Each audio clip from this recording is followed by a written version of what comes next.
really squeezing every last bit of growth you can get out of your glutes, and trust me, it works. Hello, so welcome back to another video. Today is the first episode in my glute series that I'm going to be doing. This has been something that I've wanted to do for like the past year, and now I just feel like I've got time to do it properly and do it justice. And I did mention doing this in my 5 reasons why your glutes might not be growing anymore video, and a lot of you, pretty much everyone, said that they wanted me to do this series. So welcome to episode 1 of that. I'm so excited, like literally this is just my kind of cup of tea.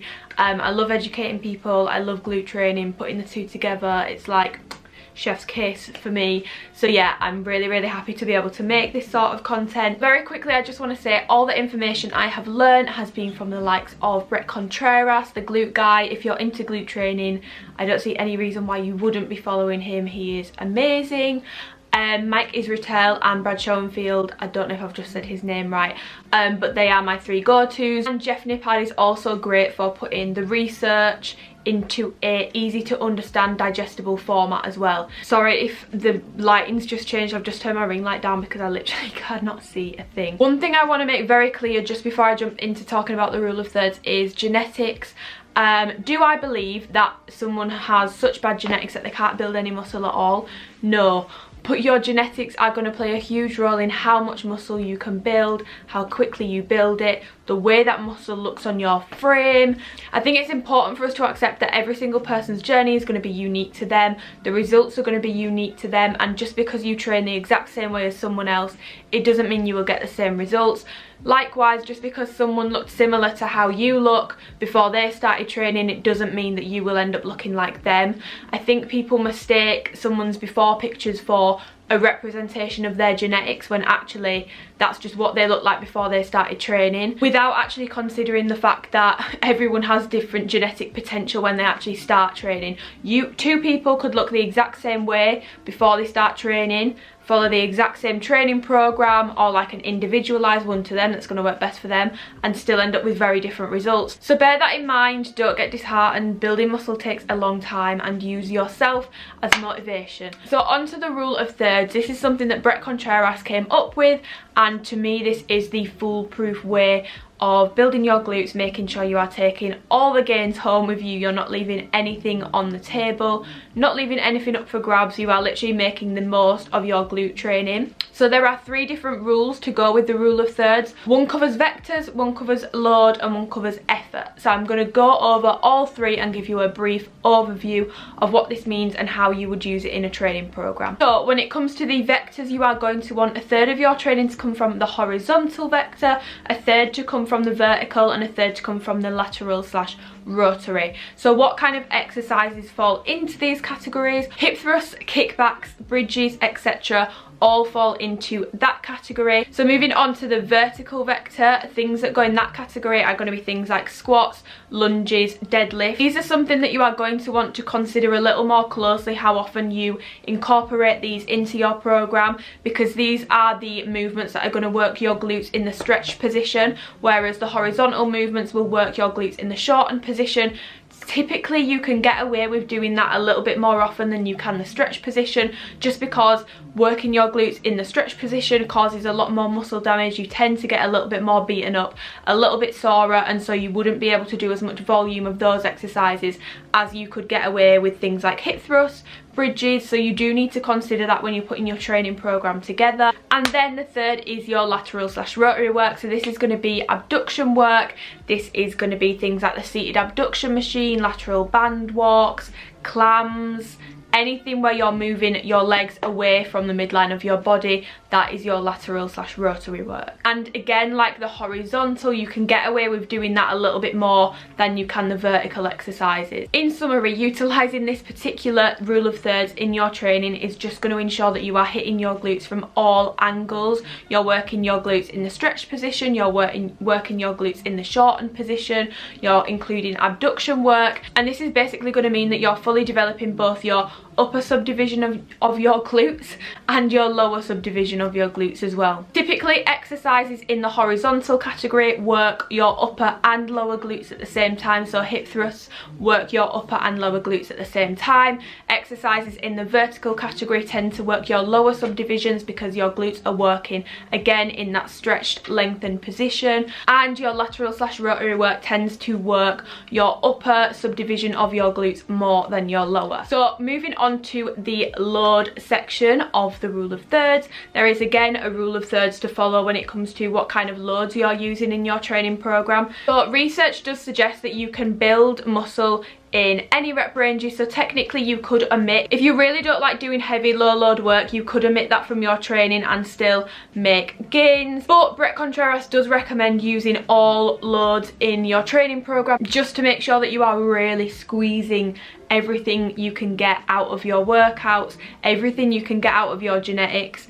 And I agree with him, to be honest, unless a client really hates doing heavy training or super light load training, I have it in everyone's program. Obviously if they're a beginner, I'm not going to throw them into a strength block and start putting in 5 sets of 5, but you know what I mean. So here he says a third should be heavy load, so that is going to be in the 1 to 5 rep range. A third should be moderate load, which would be in the 8 to 12, and a third should be light load, which would be 20 plus, and that's the kind of things where you would use abduction work, band burnouts, things like that. For many, the typical sweet spot for hypertrophy does seem to be about 8 to 12 reps, but we do know that you can actually build muscle anywhere from 5 reps all the way up to like 50, 60 reps, so it honestly does depend on your preference for training, but I would definitely suggest having a third heavy work, a third light work, a third moderate work. Even if you're not going to split the thirds evenly, you might only do like a tiny little bit of heavy load work a week, I still recommend it. Even if it's not from a hypertrophy perspective, it's just from a setting performance related goals perspective. Obviously working in the 1 to 5 rep range is going to be really good for your strength,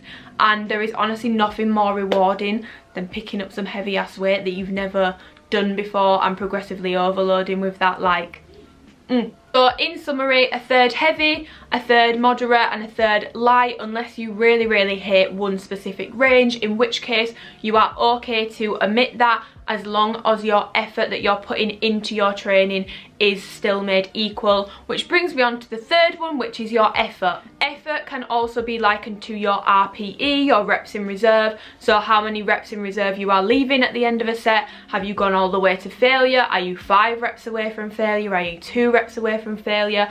And also your RPE, so your perceived rate of exertion, which goes from 0 to 10, 10 being you're literally on the floor, you couldn't have done another rep, so that would be 0 reps in reserve, 1 being you could have done loads more, you've not really pushed yourself at all. And here he says a third of your training should be pushed to failure or 1 rep shy of failure, a third should be pushed 2 to 3 reps shy of failure, and a third should be nowhere near to failure. So an example of all this put into context in a workout is you might do hip thrusts, and you might do those with a heavy load in the 1 to 5 rep range. You might do 5 sets of 5 and you would be pushing yourself to failure. So you would be using a heavy load, and that is a horizontal exercise. You then might move on to some barbell Romanian deadlifts. These are going to work your glutes in a vertically loaded position, and you might move out of the heavy range because you've probably given a lot of effort to your hip thrust. So you might go for a more moderate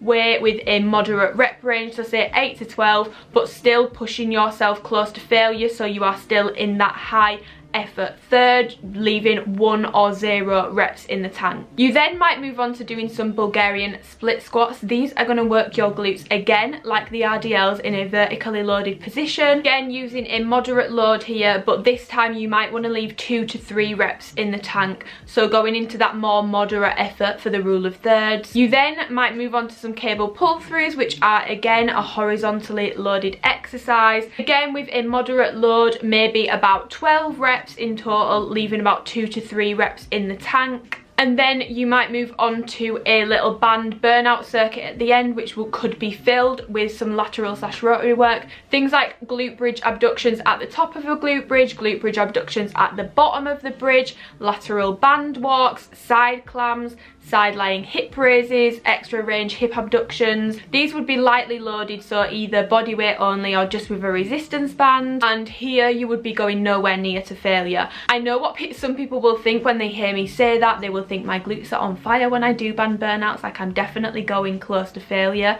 The difference is if you were doing heavy squats and someone said I need you to do one more squat, no matter how much someone is screaming at you, if someone put a gun to your head, if you are out and you cannot do another rep, you cannot do another rep when it comes to things like squats, deadlifts, hip thrusts. If your body has had enough, your body has had enough. Like, you are failure. That is failure.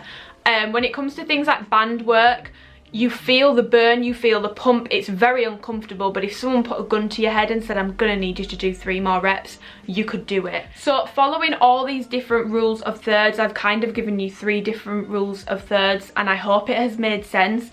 But basically in doing that, you're gonna make sure that you are fully developing your upper and lower subdivisions of your glutes. You're going to be hitting your glutes from all angles and fully developing your type 1 and type 2 muscle fibers, aka getting the most bang for your buck, really squeezing every last bit of growth you can get out of your glutes. And trust me, it works. This is the way that I have structured my workouts for the past year or so, and trust me, this works. I've seen it work with clients, I've seen it work with myself, and I do believe that this is one of the most effective ways for you to train your glutes and for you to put your training program together. Very quickly, something I get asked a lot about is rest times. I would recommend 2 to 3 minutes rest on those movements you're going to be progressively overloading on. So they might be your heavy work that comes at the start of your session, so say hip thrusts, if you're doing those first, maybe 2 to 3 minutes rest. Squats, if you're doing things like that, 2 to 3 minutes rest for the things that come first, the main compounds that you are focusing on in your session. And for your accessory work, after you've done your compounds, honestly, anywhere from 30 to 60, 90 seconds rest between sets will be fine.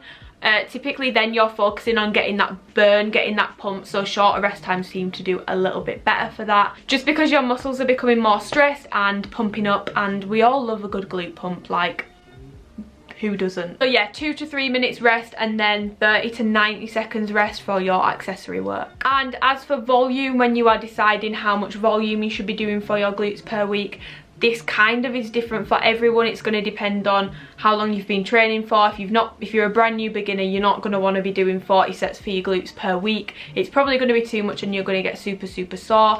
And genetics also play a part in this. Bret Contreras writes in his book about how he's had clients with really good genetics who can get away with 10 sets for their glutes per week and see amazing results.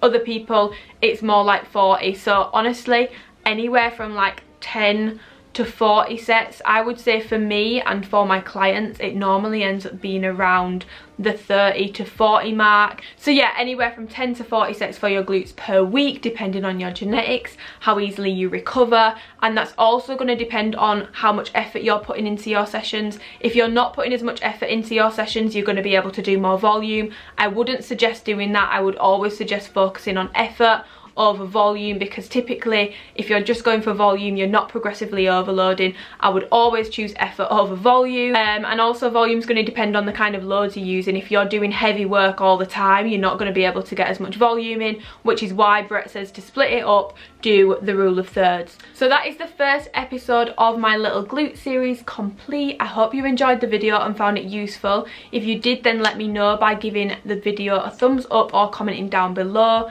Subscribe if you're new here and you haven't already. You might want to stick around for the rest of this series, or you might not. That's completely up to you. Definitely follow me on Instagram, because that is where I do Q&As, so I can answer any questions you've got about stuff like this. Normally where I ask for video ideas, so if there's anything specific you want to see in this series, then you can let me know on there as well. And I also post a lot of workouts on there. So yeah, I hope everyone is well, healthy, having a good week, and yeah, I'll see you in the next one. Let me know what other videos you want in this series. Bye.